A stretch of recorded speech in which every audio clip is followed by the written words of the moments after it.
दो alternative future imagine करते हैं। फ्यूचर ए, एक ऐसा फ्यूचर जहाँ पे तुमने पास्ट में कुछ क्रिंज कर दिया है और अब तुम पूरा दिन बस उसी क्रिंज मोमेंट के बारे में सोचते रहते हो। अलग अलग फ्यूचर इमेजिन करते हो कि अरे यार काश मैंने उस टाइम ऐसा कर दिया होता ना, तो अभी फ्यूचर कुछ ऐसा निकल के आता, फिर मैं ऐसा हो जाता, फिर सब मेरी वाहवाही करते। अब तुम्हारे पास सही काम करने की मेंटल एनर्जी बची ही नहीं, क्योंकि तुमने वो सारी वेस्ट कर दी उन बकवास सी फैंटेसीज को बनाने में। फ्यूचर भी तुम कुछ क्रिंज करते हो, लेकिन तुम हर टाइम नहीं सोचते उसके बारे में। तुम जर्नलिंग का सहारा लेते हो और उन सिचुएशन से, उन क्रिंज सिचुएशन से भी तुम कुछ सीखते हो और आगे बढ़ते हो। मुझे बहुत खुशी है कि तुमने फ्यूचर भी को जाना। पहले जब मैं कुछ भी क्रिंज करता था तो मैं बहुत टाइम मतलब 1-2 मतलब आराम से 4-5 साल तक मैं उस बारे में सोचता रहूँगा कि मैंने ये कर दिया, वो कर दिया, ऐसा हो गया, वैसा हो गया। और मैं गधों की तरह अलग अलग फ्यूचर इमेजिन करूँगा कि अरे नहीं यार, मेरे को ना उस टाइम उसके मुंह पे मारना चाहिए था, तो यार मेरा हाथ ऐसा नहीं होता, फिर सब मेरी वाहवाही करते, फिर ऐसा कुछ निकल के आता, फिर ओए यार मैंने ऐसा क्यों नहीं किया। और इस वजह से मुझे पता नहीं लगता था ये चीज़, लेकिन मेरी मेंटल एनर्जी बहुत ड्रेन होती थी इस चक्कर में। क्योंकि तुम देखो ना, तुम अलग से एक अल्टरनेट फ्यूचर बना रहे हो अपना। ये फ्यूचर भी करने में मेरी क्या कहते हैं दिमाग की दही हो जाती है पूरी। तुम अलग ही एकदम अपना फ्यूचर बनाते हो, फिर तुम उस फ्यूचर को लिव करते हो। सही में तुम उस फ्यूचर में जीते हो कुछ टाइम के लिए अपने दिमाग में, और तुम वहां पे प्रॉब्लम सॉल्व करने लग जाते हो। मतलब तुम बहुत ही इतना आगे सोच लेते हो कि अरे भाई मैं ऐसा कर देता ना, फिर ऐसा हो जाता, फिर ऐसा होता, फिर मैं ये करता, फिर ये होता, फिर मैं ये करता। मतलब अलग ही ऑल्टरनेट फ्यूचर इमेजिन कर रहे हो जो हो ही नहीं सकते, क्योंकि है ना, क्योंकि पास्ट में तुम पास्ट को चेंज नहीं कर सकते। ऐसा है कि तुम पास्ट में गए और तुमने वहां पे कोई थोड़ी मोटी चीज़ चेंज कर दी और एक अलग से फ्यूचर निकल के आ रहा है। तुम वहां पे जी रहे हो और वहाँ पे तुम प्रॉब्लम सॉल्व कर रहे हो। वहाँ पे तुम इमेजिन कर रहे हो कि ये वाली प्रॉब्लम आ जाएगी, फिर मैं उसका सॉल्व करूंगा, फिर ये प्रॉब्लम आ जाएगी, फिर मैं उसका सॉल्व करूंगा। तुम खुद सोचो एक बार कि तुम्हारी कितनी फालतू प्रॉब्लम सॉल्विंग एनर्जी यहाँ पे वेस्ट हो रही है, जो सही में होना भी नहीं है। तुम वहाँ अपनी एनर्जी वेस्ट कर रहे हो। काफ़ी लोगों को पता नहीं लगता कि उनकी मेंटल एनर्जी यहाँ पे कितनी ड्रेन होती है, और फिर वो सोचते हैं कि अरे यार मैं अपना काम क्यों नहीं कर पा रहा ढंग से, अरे यार मेरा काम करने का मन क्यों नहीं कर रहा, अरे यार फिर वो सोचते हैं कि उनका काम होता क्यों नहीं है। और पता है तुम उस चीज़ से कुछ भी नहीं सीखते।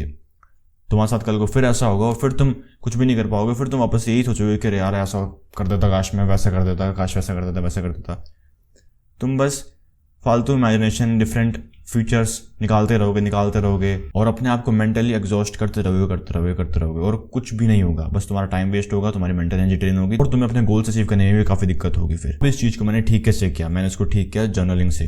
2 टाइप की जर्नलिंग इसमें काफ़ी काम आती है। एक तो तुम्हारी एक्सप्रेसिव राइटिंग और दूसरी तुम्हारी रिफ्लेक्टिव रीफ्रेमिंग। तो वीडियो में आगे बढ़ने से पहले जो लोग मेरे को नहीं जानते, तो मैं संदीप और मैं एक मिशन पे हूँ जिसमें मैं 17 सितंबर 2026 तक 1 लाख एमएन की लाइफ चेंज कर रहा हूँ। और इस मिशन में तुम भी मेरा साथ दे सकते हो। तुम्हें कुछ भी नहीं करना, तुम्हें बस अपने आप को इंप्रूव करते रहना है।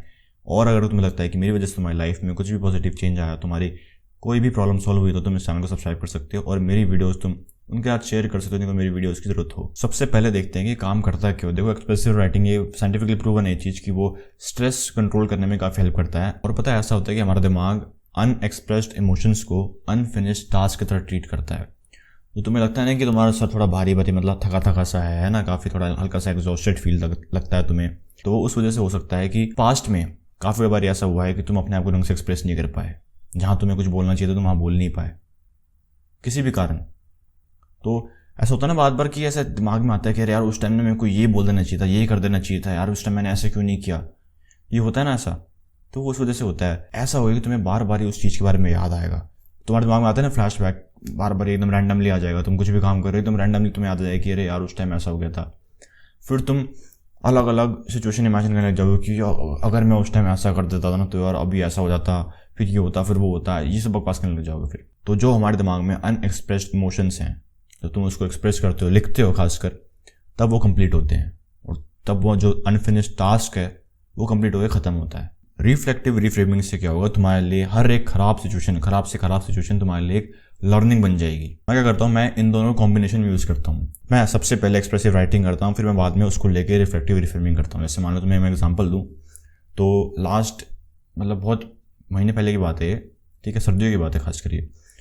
तो मैं एक अंकल के घर गया था, अपने मेरे पापा के दोस्त हैं, मैं उनके घर गया था। तो वहाँ उनकी जो बेटी है वो मेरे को अच्छी लगी काफ़ी, सी बता रहा हूँ, मतलब जेन्युइनली अच्छी लगी उस टाइम, क्योंकि मम्मी मौसी वगैरह सब आसपास थे। तो मैं उससे बात नहीं कर पाया कुछ ज़्यादा, क्योंकि शर्म आती है मम्मी पापा के सामने बात करने में। ऑब्वियस सी बात है जो तुम अकेले मस्ती करते हो, दोस्तों के साथ मस्ती करते हो, वो तुम घर वालों के आगे थोड़ी करोगे, है ना।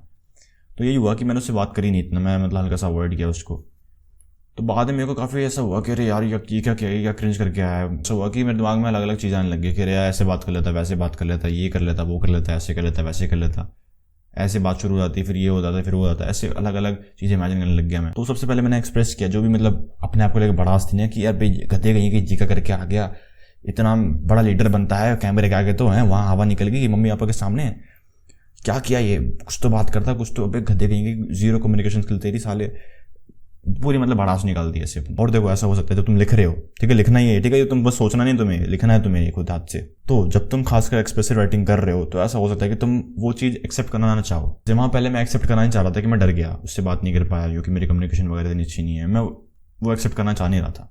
बस होता था कि अरे भाई मैं बहाना ही दे रहा था अपने आपको कि अरे यार मम्मी पापा के हम थोड़ी बात करेंगे, मम्मी पापा के हम थोड़ी बात करते हैं। और अपने बारे में कुछ बुरा एक्सेप्ट करना काफ़ी अनकंफर्टेबल होता है, ठीक है, लेकिन तुम्हें वो करना ही पड़ेगा क्योंकि जब तक तुम उस चीज़ को अंधेरे में रखोगे ना तब तक ऐसा कह लो उससे पावर रहेगी। जब तुम उस चीज़ पर रोशनी डालोगे तो ऐसा होगा वो चीज़ बहुत छोटी हो जाएगी। जब तुम उस पर लिख दोगे बिल्कुल जो भी है, जो भी तुम्हें लग रहा है, जो तुम मानना नहीं चाह रहे, वो तुम मान लोगे एक बार कि हाँ मैं गधा हूँ एकदम, मैं लूजर हूँ ये वो, तो वो फिर तुम्हें इतना खाएगी नहीं वो चीज़। तो मैंने यही किया, मैंने पूरे ऐसे भड़ास निकाली कि अरे गधे कहीं के कम्युनिकेशन नहीं है क्या तेरी, बिल्कुल भी सोशल स्किल्स नहीं है क्या, वैसे तो बड़ा लीडर बना फिरता है, वैसे तो बड़ा यूट्यूबर बना फिरता है, वीडियो का कैमरे के आगे तो बड़ा चौड़ दिखाता है, वहाँ हवा निकल गई पूरी। फिर मैंने करी रिफ्लेक्टिव रिफ्रेमिंग। रिफ्लेक्टिव रिफ्रेमिंग क्या है कि तुम्हें देखना है कि जो सिचुएशन हुई तुम्हारे साथ उस चीज़ ने क्या रिवील किया। जैसे उस चीज़ ने मेरे बारे में ये रिवील किया कि जब मैं रिलेटिव के साथ होता हूँ तब मेरी सोशल स्किल थोड़ी कम हो जाती हैं, या खासकर मम्मी पापा के सामने जब होता हूँ तब मेरी सोशल स्किल्स कम हो जाती हैं काफ़ी, क्योंकि मम्मी पापा को लगता है कि मैं अभी तक वही हूँ जो किसी से बात नहीं करता है, मतलब इंट्रोवर्ट टाइप हूँ ऐसा कह लो।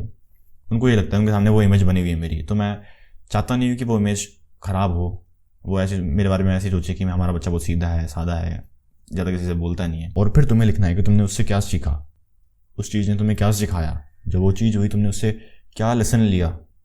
जैसे मैंने उससे लेसन लिया कि नहीं भाई बात कर लेनी चाहिए, कोई बड़ी बात नहीं होती, बात कर लेनी चाहिए, चाहे घर वाले के आस पास हो, कोई दिक्कत नहीं है, हाय हेलो करने में कोई कुछ भी बुराई नहीं है।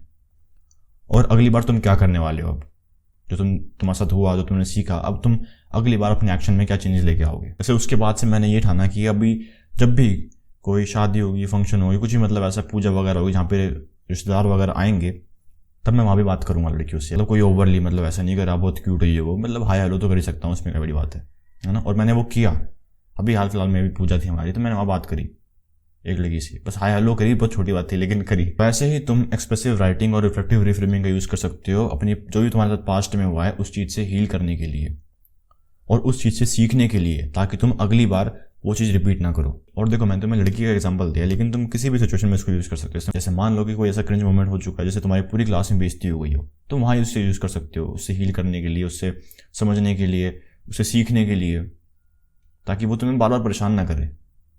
और सही में जब तुम ये करोगे तो ऐसा होगा कि वो तुम्हें थॉट अब तुम चाह कर भी नहीं सोच पाओगे उतना जितना तुम पहले सोच रहे थे उस चीज़ के बारे में। अब मैं चाहूँ तो मैं खुद अगर अभी अपने आपको फोर्स भी करूँ ना तो ना मैं नहीं सोच पाऊंगा उतना, वो फैंटेसीज वगैरह, वो फ्यूचर वगैरह नहीं मैं बना पाऊंगा। तो आज की वीडियो को इतना ही। अगर तुमको ऐसे उसकी लाइफ में इंपॉर्टेंट एडिक्शन एक समस्या है तो डिस्क्रिप्शन में पिन कमेंट में तुम्हें लिंक मिल जाएगा, द रीबर्थ ब्लूप्रिंट का वो कंप्लीट पैकेज जो मैंने तैयार किया, तुम कैसे अपने ब्रेन को रिवायर कर सकते हो इस एडिक्शन से बाहर निकलने के लिए। तो डिस्क्रिप्शन में पिन कमेंट में तुम्हें लिंक मिल जाएगा, फटाफट उसको चेकआउट करो। और अगर तुमको ये वीडियो पसंद आई तो मुझे पूरा भरोसा है कि तुम्हें मेरी बाकी वीडियोस भी पसंद आएंगे, तो फटाफट चैनल को सब्सक्राइब करो और मेरी बाकी वीडियोस भी चेकआउट करो। बाकी मैं तो तुम्हें अगली वीडियो में, तब तक के लिए कीप इंप्रूविंग, बाय बाय।